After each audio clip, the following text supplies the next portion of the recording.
Bueno, la anatomía de la arteria subclavia vemos que es un vaso muy importante, puesto que este es el encargado de la irrigación del cerebelo, la parte posterior del cuello, las extremidades superiores, el tórax anterior.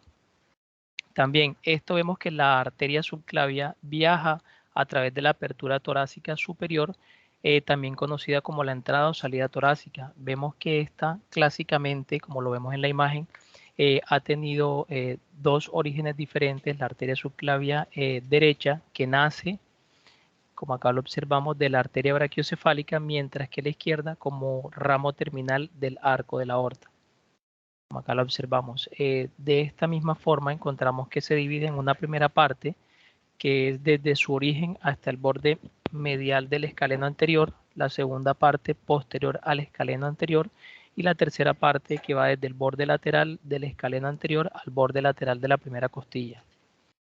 Vemos que la arteria subclavia es una estructura muy importante que puede pasarse muchas veces por alto, tanto en la tomografía de tórax como en el cuello, en parte debido a su ubicación anatómica. Vemos que raras veces el estudio está dirigido a este gran vaso. La arteria subclavia también puede estar involucrada en procedimientos quirúrgicos para suministrar sangre a otros sitios del cuerpo, como un acceso arterial.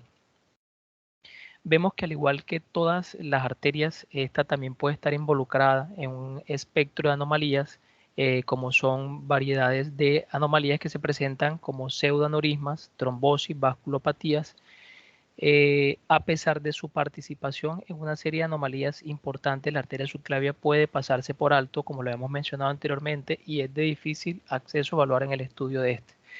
Vemos que también el estudio de la arteria subclavia puede estar comprometido o complicarse con técnicas que incluyen el movimiento, o también en los casos donde hay artefactos como son objetos metálicos, artroplastías de hombro, marcapasos, nos dificulta la evaluación de este gran vaso. Existe una gran variabilidad en la configuración del arco aórtico en pacientes con patrones ramificados normales, en particular en aquellos pacientes que tienen válvula aórtica bicúspide, como podemos observar en esta imagen, una arteria subclavia izquierda en un hombre de 46 años, con antecedente un reemplazo de válvula aórtica y la aorta ascendente, en el cual en esta imagen, en esta reconstrucción sagital, nos muestra una orientación vertical, como aquí la observamos en la flecha de la arteria subclavia izquierda, y el aumento en el espacio, como vemos acá en la punta de flecha, entre los orígenes de la arteria carótida común izquierda y subclavia izquierda. Vemos que hay un aumento en este espacio. En esta otra imagen vemos un corte sagital y un corte coronal con medio de contraste, el cual vamos a observar la relación de la posición anatómica de esta. Aquí observamos en esta flecha la arteria subclavia, la vena subclavia. En esta otra flecha aquí observamos el músculo escaleno anterior, y mencionar también acá en la punta de flecha que discurre entre los músculos escaleno anterior y medio el plejo braquial. Perfecto, el plejo braquial. Acá la podemos observar en la imagen B, se observa mucho mejor. En las variantes anatómicas vemos que la anomalía congénita más común de la arteria subclavia derecha, perdón, la variante más común es una arteria subclavia derecha aberrante, que esta se presenta en el 0.5 al 2% de la población. Aunque estos pacientes son asintomáticos, vemos que la arteria subclavia aberrante es un vaso que surge distal a la arteria subclavia izquierda. Esta discurre posteriormente entre la tráquea y el esófago, y en estos pacientes se van a manifestar en algunos pacientes con dificultad para respirar, el cual se conoce como una disfagia alusoria, y que se presenta en aproximadamente el 10% de los pacientes. La arteria subclavia derecha aberrante surge como la última rama de un arco aórtico, toma un curso retroesofágico. Cuando esta toma el curso retroesofágico, se denomina o se considera como un divertículo de Comerel, y vemos que esto se presenta en el 15 al 30% de los pacientes. Acá les mostramos un caso de una arteria subclavia aberrante en una mujer de 62 años con disfagia, en el cual nos muestra aquí una muesca que se presenta en la parte posterior del esófago, ¿sí? Y en la imagen B, que nos muestra la comprensión de la pared posterior al esófago medio por la arteria subclavia derecha aberrante retroesofágica, como acá la podemos observar en la flecha. En esta otra imagen vemos que hay una arteria subclavia derecha aberrante en un paciente de 64 años. En esta imagen nos muestra acá en la flecha el curso retroesofágico de la arteria subclavia derecha aberrante que surge de un arco aórtico del lado izquierdo.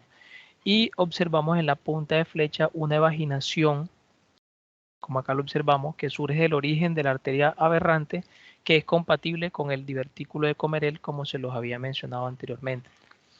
En esta otra imagen traemos una arteria subclavia izquierda aberrante en un paciente de 65 años, en el cual en esta imagen de este corte axial con medio de contraste nos muestra el curso retroesofágico de la arteria subclavia izquierda aberrante, como lo observamos acá en la flecha, que surge como la última rama, un arco aórtico del lado derecho y un pequeño divertículo retroesofágico, como lo observamos acá en la punta de flecha, que surge cerca del origen de la arteria aberrante.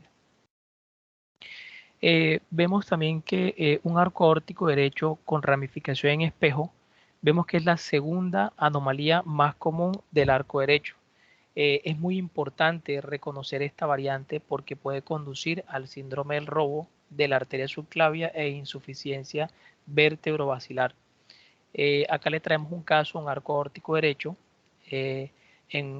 con ramificación en espejo en un paciente de 50 años, en el cual en esta imagen de una tomografía con un corte coronal nos muestra la arteria brachiocefálica izquierda, como aquí lo observamos en la flecha, que surge como el vaso del primer arco aórtico derecho, seguido de las arterias carótida común derecha, que surge con los vasos del segundo y tercer arco respectivamente. En este otro caso, le traemos una arteria subclavia izquierda aislada en un varón de 76 años con un arco aórtico derecho, en el cual en la imagen, en este corte coronal, nos muestra un arco aórtico del lado derecho, como acá lo observamos, y un cordón atrésico, como lo miramos acá en la flecha, en la ubicación esperada a la arteria subclavia izquierda, que es un hallazgo compatible con una arteria subclavia izquierda aislada. En esta otra imagen vemos en un doble arco aórtico, como lo observamos acá en la imagen A, que nos muestra una arteria brachiocefálica derecha, como nos muestra aquí la flecha, que surge del arco derecho y la arteria subclavia izquierda que surge del arco izquierdo, como lo miramos acá en la punta de flecha. Y en la imagen B, que nos muestra en esta imagen, nos muestra el puente, un estrecho puente vascular, como lo observamos aquí en la flecha curva posterior a la tráquea, que conecta los dos arcos y completa un anillo vascular.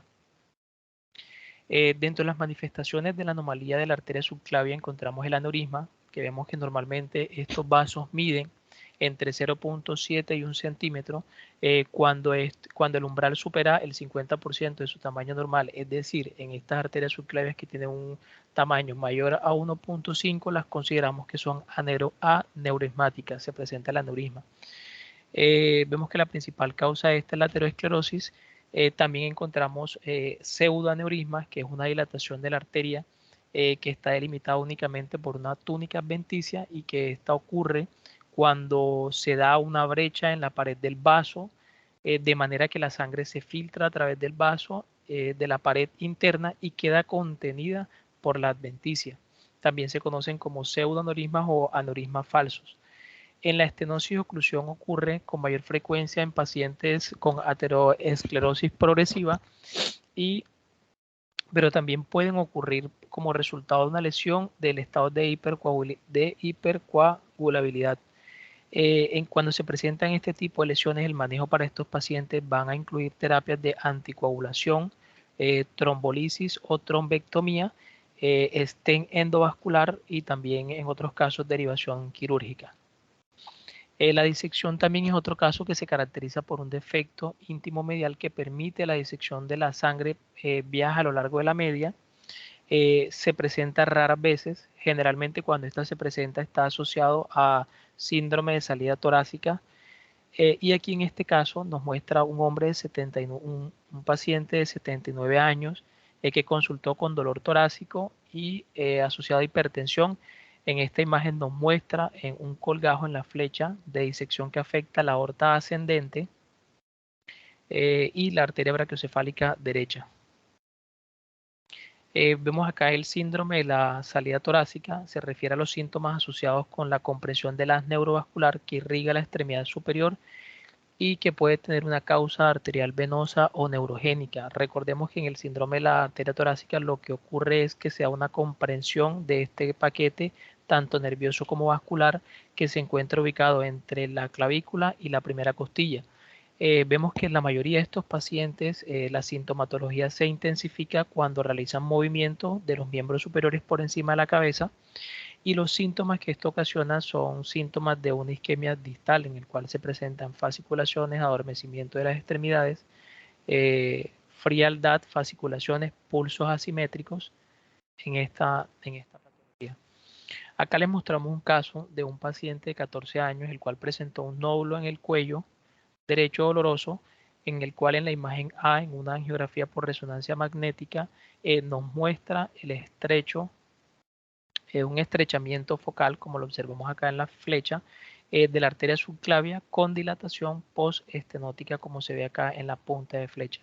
En la imagen B nos muestra en esta angiografía por resonancia magnética de máxima intensidad de proyección, nos muestra la oclusión de la arteria aquí de la arteria subclavia, como lo muestra la flecha curva. Y en esta imagen C, simplemente mostramos en esta radiografía el punto donde se encuentra localizado, que es entre la primera costilla y la clavícula.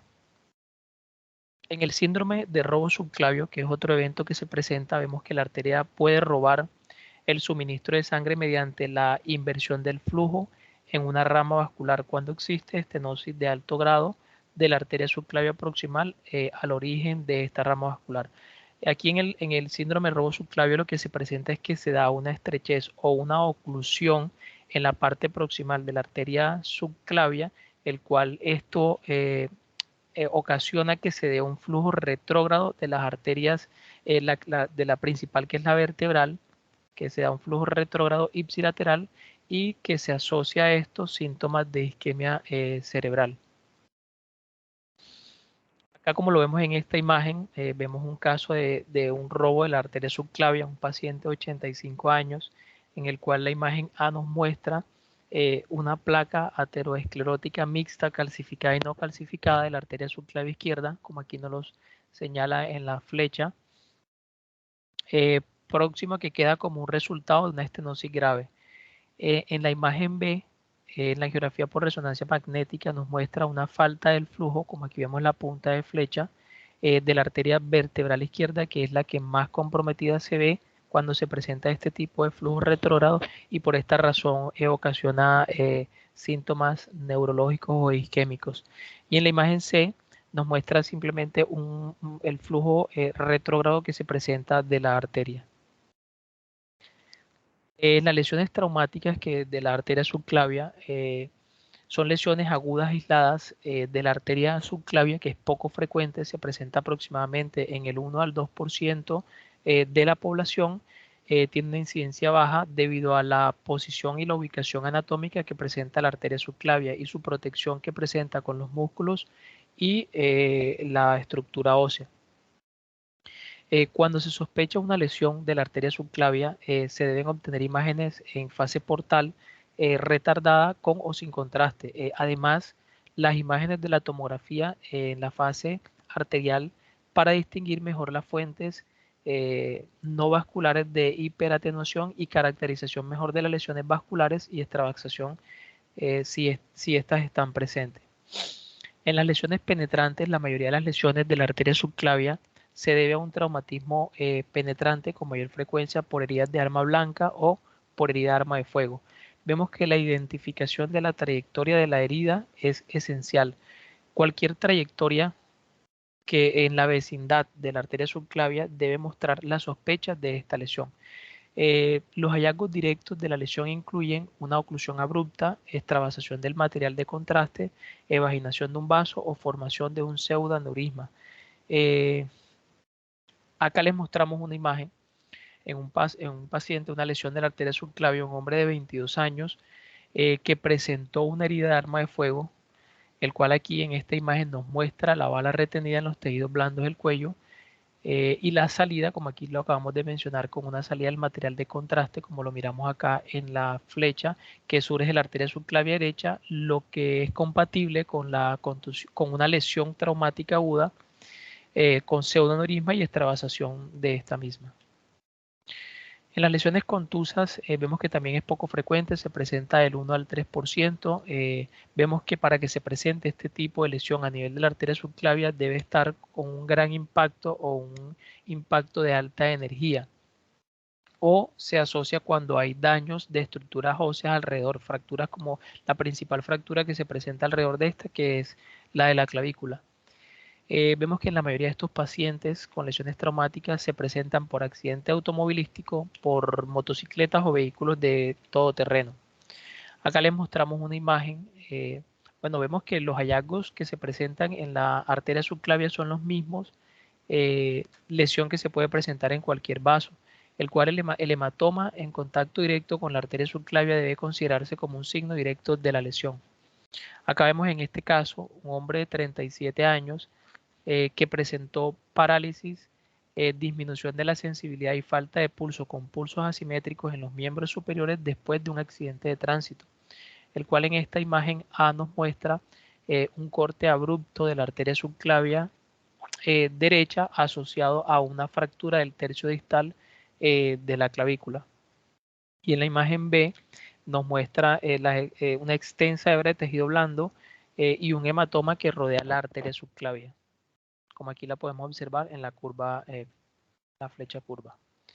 En las lesiones iatrogénicas vemos que también son poco frecuentes, se presentan en menos del 1%, sin embargo, cuando estas se presentan, el papel del radiólogo es fundamental y además una de las ayudas diagnósticas más importantes es la radiografía de tórax.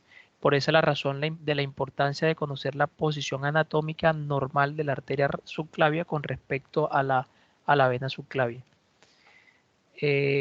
Acá en esta imagen vemos una colocación inadvertida en un paciente, un catéter venoso, aquí lo miramos, un hombre de 53 años, en la radiografía anteroposterior nos muestra el catéter discurriendo cranealmente al tubérculo escaleno, como vemos aquí en la punta de flecha, y con un recorrido vertical. Recordamos que estos catéteres normalmente entran por la vena y se ubican normalmente acá en la aurícula. Una vez identificado esta anormalidad, debe ser reportada para hacer su respectiva corrección. Bueno, entonces como forma de conclusión, vemos que la arteria subclavia es un gran vaso, es una estructura muy importante que puede estar involucrada en muchas anomalías. Es importante tener una familiaridad con la anatomía normal y la variante que se presenta de este gran vaso. Es importante cuando interpretamos las imágenes diagnósticas, recordemos que tratamos de identificar lo normal. Todo lo que no es normal lo consideramos como una variante anatómica o algo patológico. Y esto es de gran ayuda para distinguir entre una verdadera lesión de la arteria subclavia como tal. Muchísimas gracias.